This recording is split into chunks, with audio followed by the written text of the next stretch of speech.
Hello Year 10, surprise, I'm back again. I messed up when I told you that your last lesson was the last climate change lesson, because as you will notice, me and Greta are back. That wasn't your last climate change lesson. You've got one more left. I was talking absolute rubbish, as per normal. So we have got one lesson left, but it's going to be quite a short one today, I should imagine. So what you are going to need today is your exercise book, a pen and a ruler, your phone, and the scan of the textbook, which will be attached to your email, or you also now all have access to it online. So if you're not sure how to do that, make sure you ask your teachers, okay? So before we dive into what this last lesson is, obviously we've got our jog your memory. So 3 questions to go through.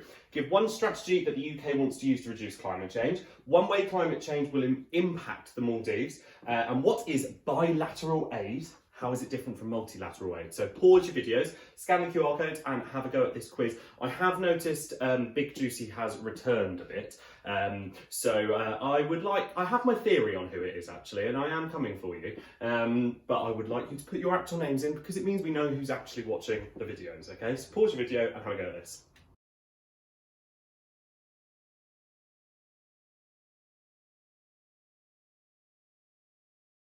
Okay, hopefully you better go at that, and Big Juicy was not about. So your title for today's lesson is How Do Attitudes to Climate Change Vary? So this is the very last lesson, and this is tying kind of everything together now. So we've had a look at the causes, we've had a look at the effects, we've had a look at the effects on some particular places, we've had a look at some solutions and what places are doing to reduce it. So now we're going to have a look at one of those solutions, well, not one of those solutions. When we were looking at solutions, one of the barriers that kept coming up was people's attitude, and the fact that people have varying attitudes towards climate change. We also know there are some big worldwide politicians who have more hair than brains and seem to think climate change is not happening. There are also, however, lots of groups that think it's happening but actually don't want to necessarily change the way they act. So what we're going to be looking at today is why different groups of people, different countries, different places might have a different attitude towards climate change. So title today, How Do Attitudes to Climate Change Vary? Write that in for me. So we're going to start off by just having a look at what the public opinion actually is in the UK right now. So this was a poll taken in 2016 and this one was in 2013. So in 2016, in 2017, I've misread this completely, they're both 2017. So in 2017, 79% of people said they support renewable energy. That has had a 5% increase from the year before. And in 2017, 71% of people said that they are concerned about climate change, that it's something they think about. So we can obviously see, and again, this has changed by 5% again. So we can obviously see that this is something the general public are generally concerned about. People are worried about climate change. People want to do their part. People like the idea of renewable energy. But before we kind of dive into looking at some specific groups of people, I want you first to have a think. I want you to identify 2 groups of people who you think are going to be very, very for climate change and changing, not for climate change, for reducing climate change and changing their behaviours and the way they act. And then I want you to think about 2 groups of people who are going to be less likely to want to change the way they act. 2 groups of people that you think are not necessarily going to be as into the idea of changing their lifestyle so they can help with climate change. And I want you to explain why. So the 2 negative groups, the groups that are not going to be for it, I want you to explain why. So write this in your book in full sentences, pause the screen, have a read of these 2 questions and have a think about who are that 29% who aren't worried about climate change? Why are they not worried about it, okay? And then who are the 71% that are worried, all right? So pause your videos and have a look now.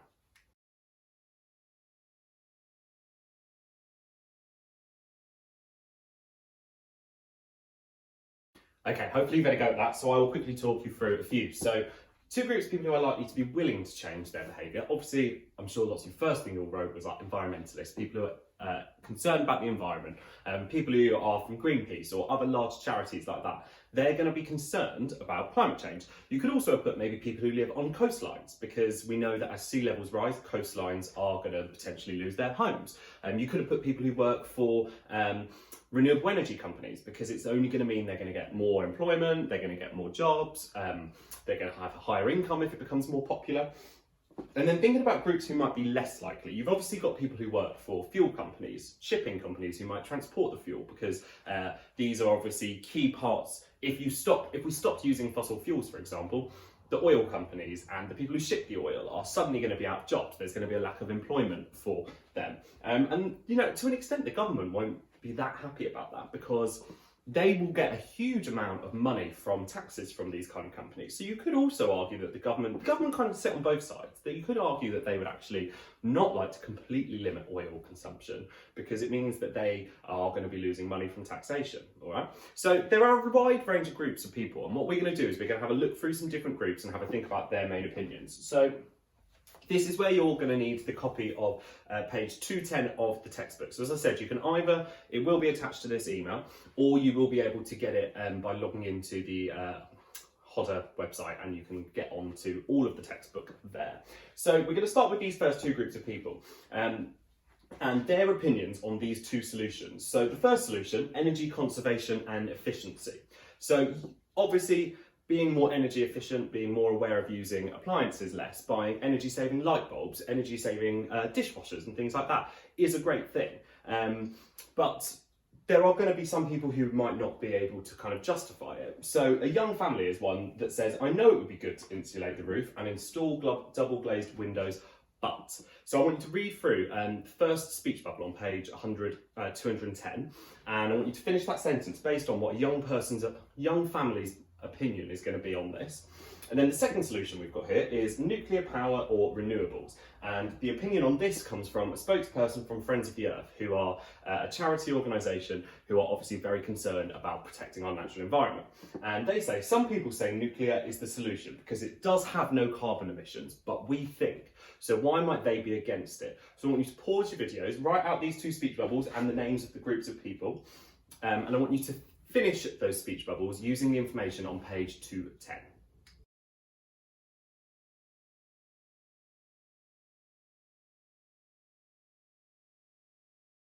Okay, so in terms of this first one, the young family, they're going to struggle with this idea of improving their houses through energy efficiency, because they are going to have to invest money in doing so. And a lot of young families, you might have a parent that works part-time, they might be a single parent family, or they might just not have many savings, because believe it or not, kids and teenagers, you're very expensive. So it's going to be really difficult for a young family that, whilst they know it's the right thing to do, it's difficult for them to invest that money. And what makes it even more challenging is I know as a young person who, you know, earns a decent wage, but not a huge amount. I don't have children to look after, thank God. But I know that, for example, my flat, my lovely living room, is single glazed. So it costs me a fortune in winter to get this flat warm. So I am wasting energy by pumping out the heat. But I rent, so I can't change the windows anyway, and even if I could, I would not be able to afford to put double glazed windows in. So you're kind of stuck in this cycle of wanting to do more, but not being able to afford it.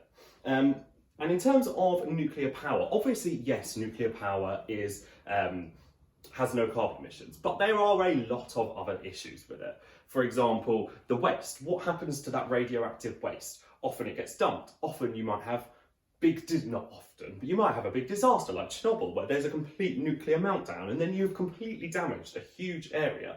And it also poses a risk in terms of terrorism. The more nuclear power plants you have, the more kind of targets that terrorist groups might have in terms of homeland security. So whilst these are two options for reducing the impact of climate change, there are a lot of issues with them, and certain groups of people won't necessarily be for them. So we're going to look at two more groups now. So the first one is carbon capture, which we did talk about last lesson. We spoke about the fact Iceland have been doing a lot of carbon capturing. So in terms of the scientists' opinion, they say carbon capturing and storing it in the rocks is not difficult, but ... Okay, what's their opinion on it? Again, you're going to be reading page 190, 191, 210, 211 on this. And then the second opinion is biofuels. So biofuels, just to give you a bit of background, are fuels and oils that are created through plants. So growing plants that obviously we know a lot of plants generate oil. Things like rapeseed, things like sunflower produce huge amounts of oil. And there's been a lot of money put into converting that oil into being able to use it in cars and to heat houses. So biofuels are a much greener way, because obviously burning the biofuels does not produce the same carbon emissions, if any, that burning oil and fuel does. Oil and gas, sorry. So they are a much greener alternative to energy, and they are a renewable energy, because we're going to always be able to grow more sunflowers and more rapeseed, okay? So Someone who is a spokesperson for the biofuel industry might say, we should continue to grow crops that make oil that can be processed to make fuel for either cars or aircrafts because. So why do they think it's a good idea? So pause your videos again and have a go at these two speech bubbles this time.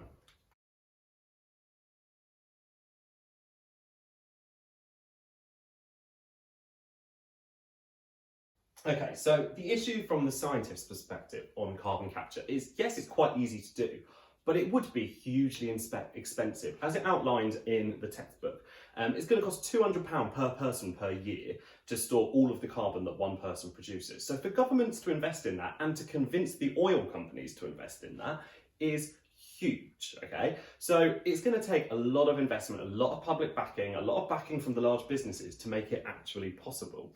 And in terms of biofuels, the positives of it are, obviously, it creates renewable green energy, but it also provides jobs in developing nations. So a lot of biofuel is now being grown in parts of Africa because they have a great climate to grow these plants. So it can help the people in these developing nations to get out of poverty, to get an income, to have a living. But it also means that there's going to be more of these biofuels for them to access because developing countries, as a rule, don't tend to have as much oil and gas as the developed countries. And if they do have it, they sell it on because that's one of the main parts of their economy.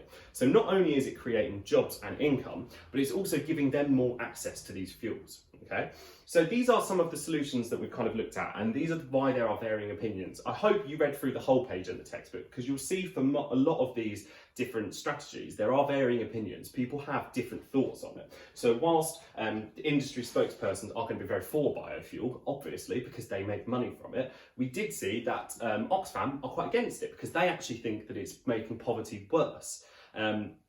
So there are two sides to both arguments on this.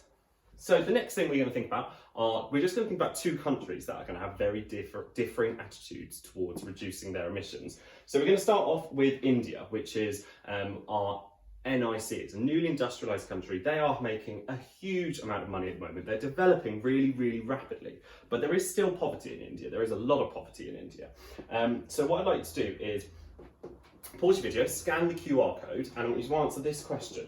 Would your attitude to climate change be different if you lived in an NIC country, and why? So I am expecting quite a bit of writing on this. So what would your attitude be towards climate change and why? Please write it as a full sentence. So say, if I lived in India, an NIC, my opinion would be, all right? So pause your videos, scan the QR code, and have a go at that question.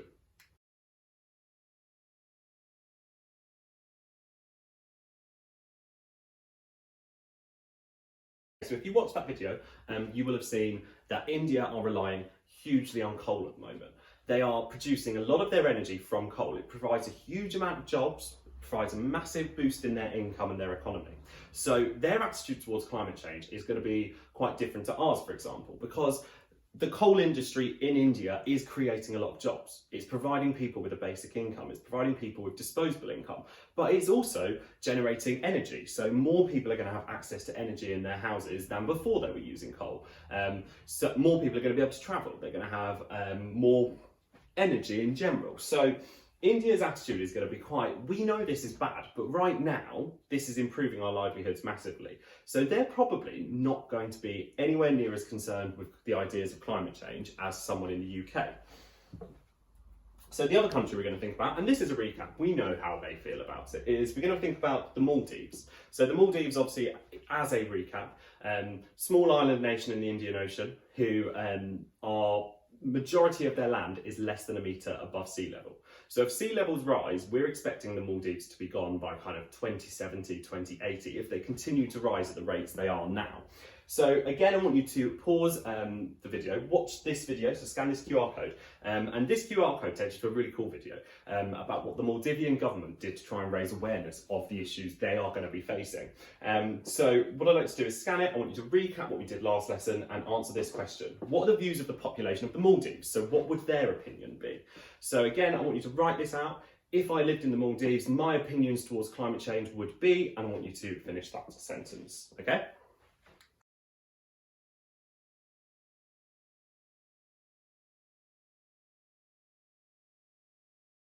So clearly, as we know, the Maldivian population are going to be very, very keen on reducing the impacts of climate change. So their opinions are going to be that they and all developing and developed countries should be doing everything they can to reduce the impacts of climate change, because if they don't, they are going to be gone. The Maldives will be completely disappeared. They will lose all of their income. They'll have to become climate refugees. So it's going to have a huge impact on this island nation. So this is another country that is going to have an extremely different opinion to India, and probably a very different opinion to the UK. They're going to feel very, very strongly about this, aren't they?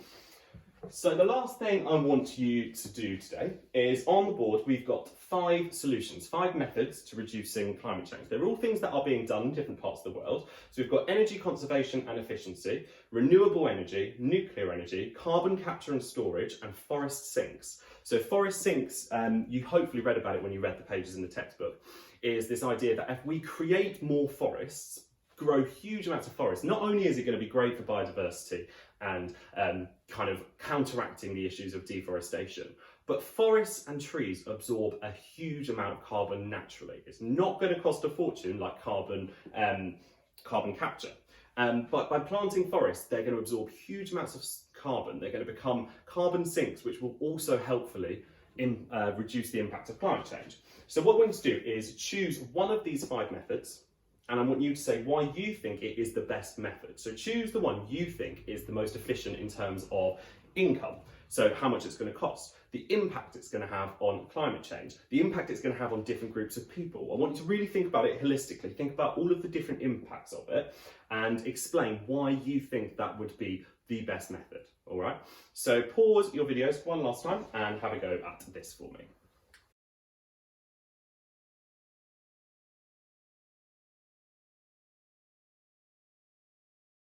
So clearly there was no right or wrong answer on this. All of them have their own pros and cons. Hopefully you've had a go at really thinking about what makes them, some of them really good, some of them maybe not so good, and really kind of been analytical of this. So we are now at the end of our climate change topic. So you will be getting a revision pack sent to you next lesson, which you're going to be completing.